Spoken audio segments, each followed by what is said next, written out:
ended work last night at 1 a.m. and then I started my drive here around 5:30. I was asleep, but thanks to you guys, I'm now awake. So thank you very much. This is what inspires me to get up every single day. It is what inspires a lot of people to do the work that they do. This issue, as well as other issues, because this issue is personal to me. This issue is personal to my family.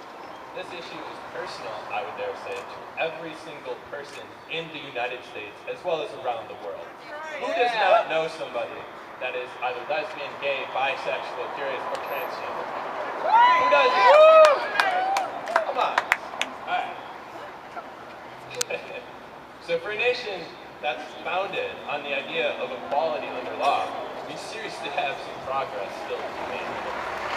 This is such a tenet of our American identity, and it needs to become a fully realized reality.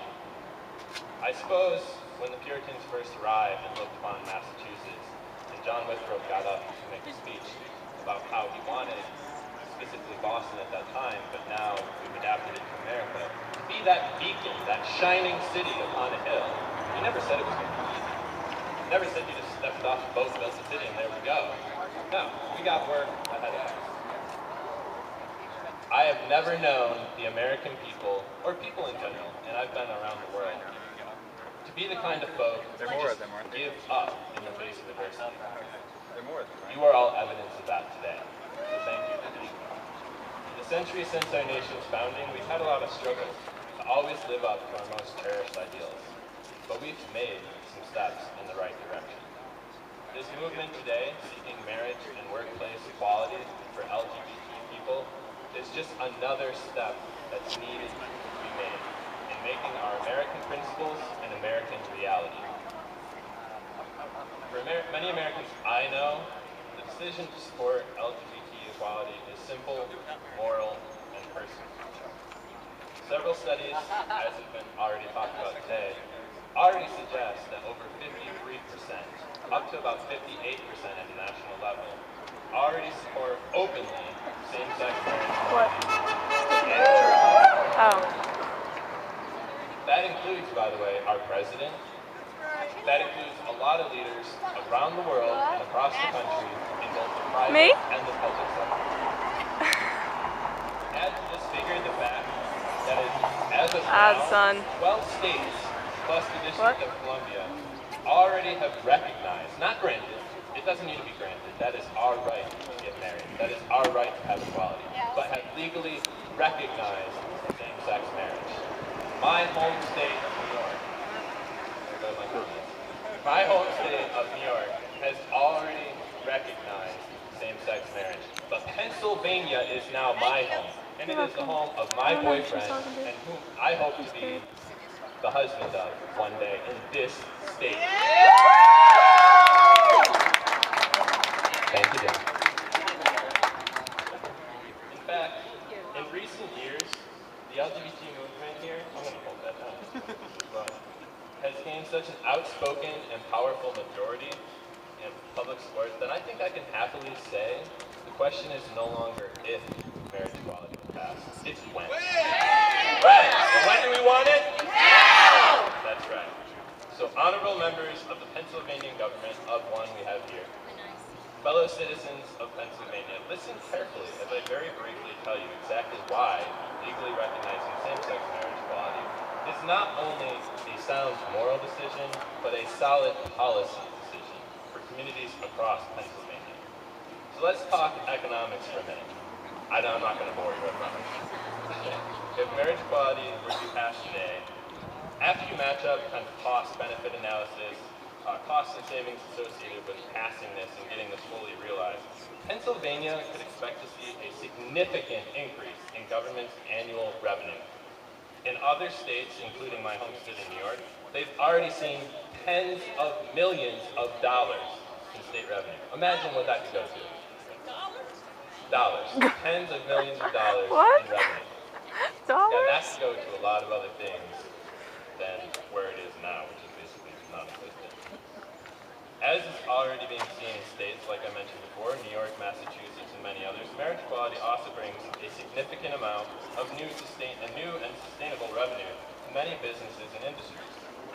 Not least among these industries are hotels, hospitality, retail, wedding and wedding planning, food service and catering, and many, many more. That's why we have, as mentioned earlier, 52 chambers of commerce, gay and lesbian chambers of commerce around the world.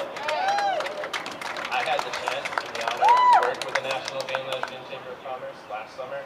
Fantastic organization, and I hope we support all of our chambers of commerce. That was the other chamber. Pennsylvania will also see a significant number in the creation of new and sustainable jobs. And of course, marriage equality comes with a sizable savings to us, the LGBT community, and their allies, which means we can spend a little more money. Now, in terms of social and civil benefits, marriage equality will also result in, and I'm going to give you this really brief bullet to this, an overall decline in divorce rates. If you want to see the research on this, I actually did this for a thesis. Entire semester spent on this research, contact me. Fewer LGBT couples and individuals on state and federal assistance. At the moment, they actually still qualify, and they're in need of it because, as said earlier, they have to pay so many additional taxes.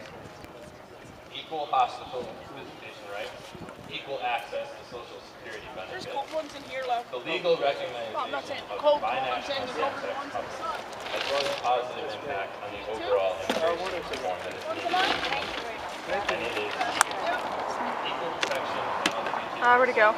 spouses' health insurance, equal protection in estate taxes, and house ownership rights, access to family leave, equal rights to reside together in a nursing home, they choose to, protected rights to pensions, a dramatic increase in the long run of LGBT U.S. societal acceptance. I can't wait to the day I can walk hand in hand with my boyfriend and it is normal.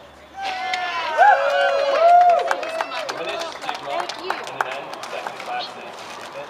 Why should I be treated as a second-class citizen? I have been getting out in the community, serving my community, my country, and the world every day. My boyfriend is currently in Chicago. He is taking part in a 4K for Cancer bike ride across the country. They started in Baltimore, they're ending in Portland, and they are raising tens of thousands of dollars for cancer research and cancer prevention. Why should he be a second-class citizen? By the way, I don't know if this is, but I love you, Dave. My shoes. Churches, and this is actually a big fear of a lot of our opponents, churches and other religious institutions, regardless of what people might think, are not forced into performing marriages. Nor will they be forced if marriage equality is recognized. In fact, right now, churches, as evident already, want to support and are being barred from doing so. They are being barred from being able to marry and recognize love. That's a shame. No adverse effects on children raised by LGBT couples. Dylan, I think you might be evidence of that. And it significantly enhances the ability of LGBT couples to adopt children, which is a huge thing. So I guess the only question that really remains is, Pennsylvania, where are you? Where are you? Pennsylvania, we were one of the 13 original states in this country. There are already 12 signed on to marriage equality. Let's be the 13th again. Let's be the original 13 again. It needs to happen. So, to our honorable representatives, to our governor, regardless of whether or not you support him, to everybody in Pennsylvania, but especially those in government, the question is, what side of history do you want to stand on? Because I know come election day, your answer to that is going to affect my decision. Thank you.